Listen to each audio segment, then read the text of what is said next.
सदमा ददमा, national disaster management authority, state disaster management authority, district. अब जब इस प्राधिकरण ने काम करना शुरू किया तो कहा कि आपदा केवल एक दिन का काम नहीं है, आपदा वर्ष भर का काम है। और उस वर्ष भर में क्या करना है? सबसे पहले अगर हमने खतरे को आइडेंटिफाई कर लिया, आपदा को आइडेंटिफाई कर लिया, तो उसके लिए हम पूर्व तैयारी करें। पूर्व तैयारी का कहने का मतलब यह है, जैसे आपकी ट्रेनिंग कराई जा रही है, ये पूर्व तैयारी है। अगर हमको पता है कि हमारे गांव में बाढ़ आ सकता है, तो बाढ़ आने से पहले हम लोग तैयारी कर सकते हैं। क्या तैयारी कर सकते हैं? वहां अर्ली वार्निंग सिस्टम लगा दे, लोगों को बता दे, चीजों को मोटिवेट कर दे, नाव की व्यवस्था कर दे, तैराक की व्यवस्था कर दे। पूर्व तैयारी में चीजें चली जाएंगी। जब पूर्व तैयारी कर लेंगे, उसके बाद हो सकता है कि आपदा हमारे कंट्रोल में नहीं हो आएगी, और जब वो हमारे बीच में आएगी तो हमको क्या करना है? रिस्पॉन्स करना है, प्रतिक्रिया करना है कि जो लोग ग्रसित हैं उनको कैसे हम लोग आपदा से बाहर निकालेंगे।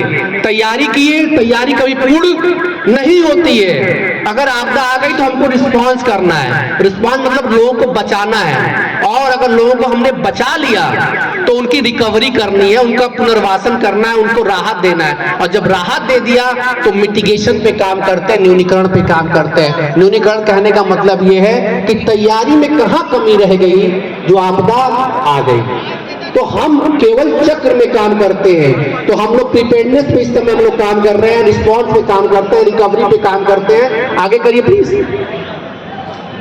रुकेगा। दिख रहा है आपको? दो लोग साइकिल चला रहे हैं। पसीना किसका छूट रहा है? आगे वाले के पीछे वाले का ज्यादा? बताइए। आगे वाले का। तो ये दो लोग कौन है जो साइकिल चला रहे हैं? एक है आगे वाला जो है, वो है विकास, डेवलपमेंट। क्या है? डेवलपमेंट, जिसकी हम बात करते हैं कि हमको हमारा विकास हो जाए, हमारा आगे हम निकल जाए, वो डेवलपमेंट है। और पीछे वाला कौन है? विनाश है, आपदा है। जैसे जैसे आप विकास करते हैं, वैसे वैसे विनाश के लिए रास्ता स्वतः बनता चला जाता है। समझ रहे हैं? जैसे जैसे हम लोग डेवलपमेंट करते हैं, वैसे वैसे डिजास्टर हमारे बीच में आता जाता है। और बीच में, साइकिल के बीच में कौन बैठा है? जनता बैठी हुई है, हम लोग बैठे हुए हैं। तो अगर विकास होगा तो विनाश तो आएगा।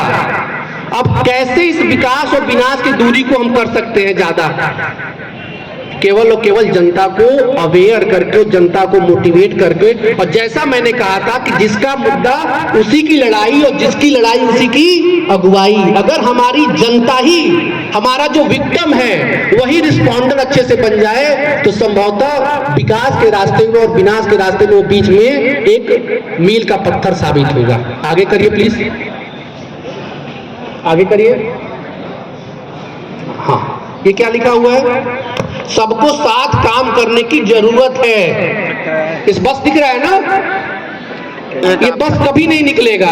पता है क्यों? एक आपदा आ गई ऊपर, क्योंकि फंसा पीछे वाला पहिया है और धक्का हम आगे से दे रहे हैं। पीछे वाला पहिया फंसा हुआ, धक्का कहां से दे रहे हैं? आगे से दे रहे हैं। समय भी लगेगा और बहुत देर में ये बस निकलेगी। धक्का कहां से देना चाहिए था? पीछे से। पीछे से देते तो बस जल्दी निकल जाती।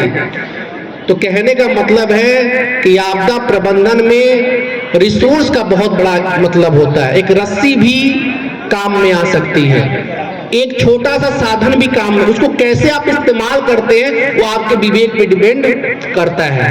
तो हमको स्मार्टली वर्क करना है और एक साथ होके काम करना है, तब जाके आपदा के प्रभावों को हम लोग न्यून कर सकते हैं। आगे करिए प्लीज। तो ये जो हम लोगों ने प्रेजेंटेशन आपको बताया, इसमें 3 चीजों को हम लोगों ने शामिल किया कि कैसे हम लोग खतरे को पहचान करें, कैसे संवेदनशील लोगों की पहचान करें, और कैसे उनको मोटिवेट करके, कैसे उनको नॉलेज देके, कैसे उनको बूस्टअप हम लोग कर सकते हैं। तो यहाँ पे इस कार्यक्रम का उद्देश्य ये है कि आपसे ये बात बच्चों तक जाए। आप मास्टर ट्रेनर के रूप में समाज में जब जाएं तो लोगों को बताएं कि आपदा में क्या करना है, क्या नहीं करना है। आपदा आपके विवेक के ऊपर निर्भर करता है। अगर आपके पास धैर्य हो तो उस आपदा को आप कम कर सकते हैं। आपको पता है इस देश में 90% सांप विषैले नहीं है, केवल 10% सांप ही विषैले हैं। और मरने वालों की संख्या, आप जब ऑस्ट्रेलिया जाएंगे, ऑस्ट्रेलिया में विषैले सांपों की संख्या 95% है और नॉन विषैले सांप की संख्या 5% है। और वहां मरने वालों की संख्या और यहां मरने वालों की संख्या में 4 गुने का फर्क है। वहां कोई नहीं मरता है, बहुत कम की संख्या। और यहाँ पे अगर सांप काट दिया तो उसका डेथ ऑलमोस्ट हो जाता है। क्यों हो जाता है? विषैला सांप नहीं काटता है क्योंकि संख्या ही कम है, तो काटे कहां से? केवल वो घबरा के मर जाता है। और कुछ हमारे जैसे प्रबुद्ध लोग जो होते हैं, जो ट्रेनिंग लेके आते हैं, वो उसको मार डालते हैं। जैसे आप ट्रेनिंग लेके गए, अभी डॉक्टर साहब बताएंगे आपको, आपने कोई किसी को सांप काटा, आप उसके सामने खड़े हैं, तो आप कहेंगे अरे आपको तो विषैला सांप काटा है, क्योंकि मैंने तो ट्रेनिंग में बताया था डॉक्टर साहब के ऐसे सांप काटे, तो वो आदमी घबरा जाएगा तुरंत। आपके पास अगर जानकारी है तो आपको सही मत बताइए, उससे कहिए कि आप अगर आप जानते भी हैं कि विषैला सांप काटा, तो आप उससे कहिए नहीं नहीं हमको ट्रेनिंग बताया था विषैला सांप नहीं है, वो आदमी सरवाइव कर जाएगा। लेकिन अगर आप उसको नकारात्मक विचार दे देंगे तो संभवतः वो आदमी तुरंत हार्ट अटैक से मर जाएगा। तो कहने का मतलब ये है कि इस ट्रेनिंग के माध्यम से अगर हम विचार सकारात्मक ले जाएं, आपदा हमारे सामने आती है, हम पैनिक ना हो, हम घबराएं ना, हम धैर्य रखें, तो संभवतः हम लोग उसके प्रभाव को कम कर सकते हैं। और इसीलिए मैं बार बार कहता हूं कि दुष्यंत कुमार साहब ने कहा भी है कि हो गई है पीर पर्वत सी, अब पिघलनी चाहिए, इस हिमालय से कोई गंगा निकलनी चाहिए। सिर्फ हंगामा खड़ा करना मेरा मकसद नहीं, मेरी कोशिश ये सूरत बदलनी चाहिए। और सूरत केवल आप ही बदल सकते हैं और कोई भी नहीं बदल सकता है, क्योंकि शिक्षक ही समाज के अगुवा होते हैं।